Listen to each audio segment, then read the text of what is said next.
ATACMS, HIMARS, Storm Shadow, and all the other long-range, deep battle systems, they will penetrate further. They will go greater distances, and it means that the Ukraine can target the Russian logistic administration areas, their ammunition areas, their lines of communication, and so on. And it could cause significant damage.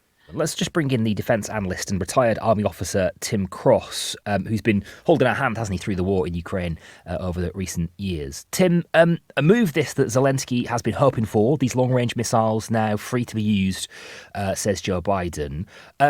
What difference do you think it will make? It could make quite an important difference. I have to say, I think it's long overdue.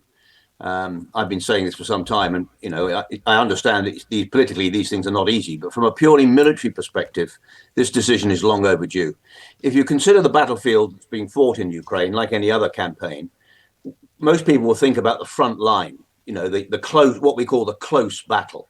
Behind that, for both sides, is a rear battle. That is the lines of communication, your logistics, your medical support, your ability to communicate, and so on and so forth.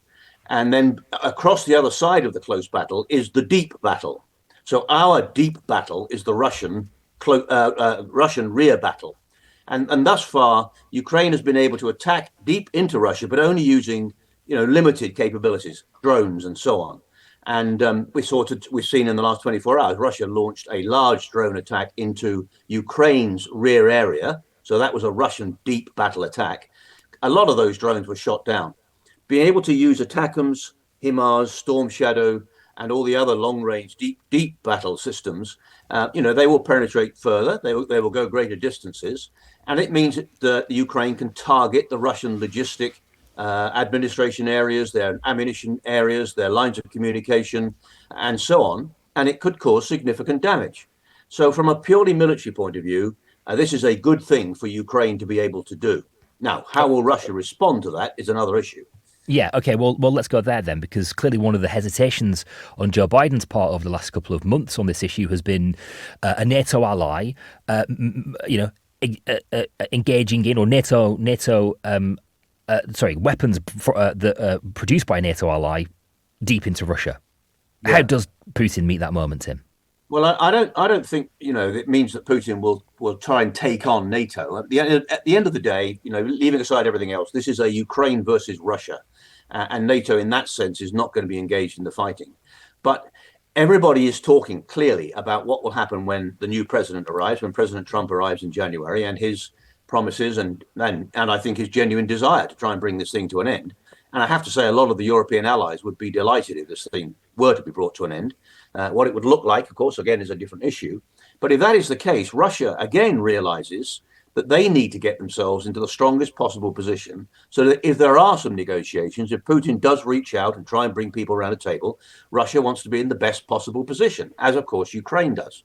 Now, Russia has taken something like 20% of Ukraine's territory. It's taken Crimea, of course, which has always been, an important part of this whole conflict. So Russia will want to, I think, again, will want to strike deep. They'll want to try and take some as much territory as possible. They'll want to get rid of the Kursk salient, and to do that, they're obviously using the North Korean troops that have been coming in. So, in one sense, Russia's been pushing hard anyway over these last few weeks. But in a sense, by allowing Ukraine to use this deep battle, they will be given an extra incentive to try and fight harder on the close battle to regain or capture as much territory as they possibly can. Okay. And that means Ukraine are going to be under pressure. And the bottom line is Ukraine is slowly losing this campaign, in my view. So, Ukraine are going to be up against it over the next few months, I think, waiting for Trump to come in to see whether or not he's going to make this difference. Okay, just really briefly, Tim, just take us into these attacks on Ukraine's energy infrastructure in the last 24 hours or so. Russia claiming that they were strikes on energy infrastructure used for military purposes. That is debatable so far as Ukraine are concerned, and also a civilian bridge hit as well.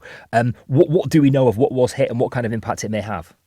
Yeah, well, it's not debatable. I mean, it is a reality. These capabilities, critical national infrastructure in any country includes things like your power, ability to generate power, to distribute power, and along with that, your water supplies, your sanitation, and all that goes with those, with those capabilities. So there's no doubt at all that Russia has been fighting hard over the last couple of years, really, but intermittently with these large drone attacks and cruise attacks and so forth, to do as much damage as they can possibly do to Ukraine's critical national infrastructure. And in doing that, they're not just affecting their military; they're affecting the cities and the ability to, to get water flowing and so forth. We're seeing that in the news. So it's always been an intent of Russia to do this, and it does hurt. I mean, at the end of the day, it does make a significant difference, and the Ukrainian people are getting pretty tired. And they're not able to generate as much fighting power. Zelensky's, not being able to generate as much fighting power as he was like. A lot of people are tired. And in doing this, Russia again will be trying to prepare the Ukrainian people for accepting and acknowledging that they are not going to be able to regain all this lost territory. They're going to have to come to some sort of negotiating table. And Okay. Trump has got 3 or 4 ideas of what that might look like, including putting some sort of peacekeeping force on that 800-kilometer line that would Mm, separate out the captured territory from the Russians from the rest of Ukraine. mm. Frankly, I find it difficult to believe that many people are going to sign up for that, but nonetheless, so by keeping to attacking deeply into Ukraine, they are undermining their morale. They're trying to change the attitude of the people, trying to turn them, if you like, a bit against Zelensky, and prepare themselves again to be in a good position for the negotiations that will follow, probably in the spring of next year. Jamil Jaffer, who is the founder and executive director of the National Security Institute there, and can take us into Joe Biden's decision tonight. Jamil, hello, good evening. Hey, Daryl. This might be a bit of a silly question, really, given his trajectory out of the White House, Jamil. But why this decision now by Joe Biden?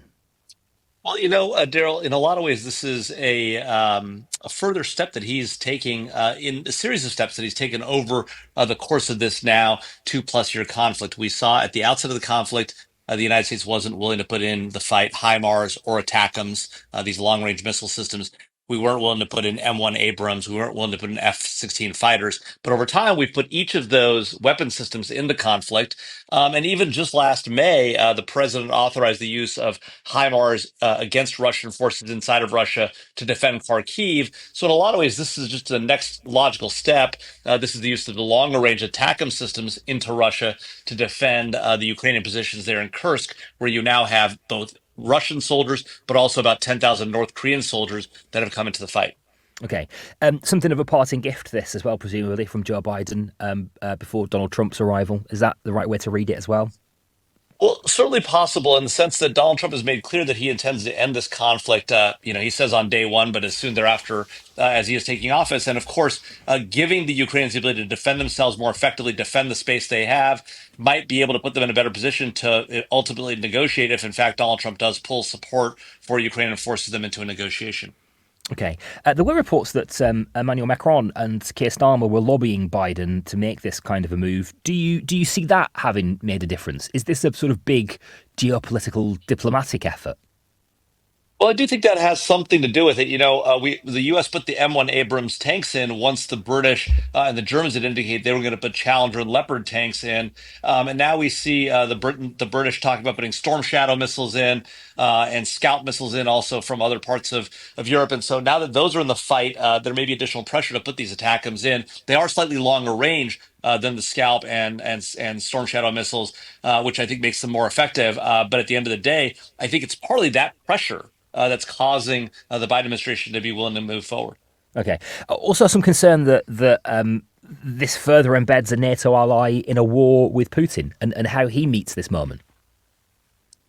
Well, look, I think that in a lot of ways, Vladimir Putin has made clear that he's going to continue the fight there in Ukraine. I think he sees the return to office of former President Trump as an opportunity to cement his gains in Ukraine, and then maybe pause to, sort of get his troops back together, and maybe take a pause for another day.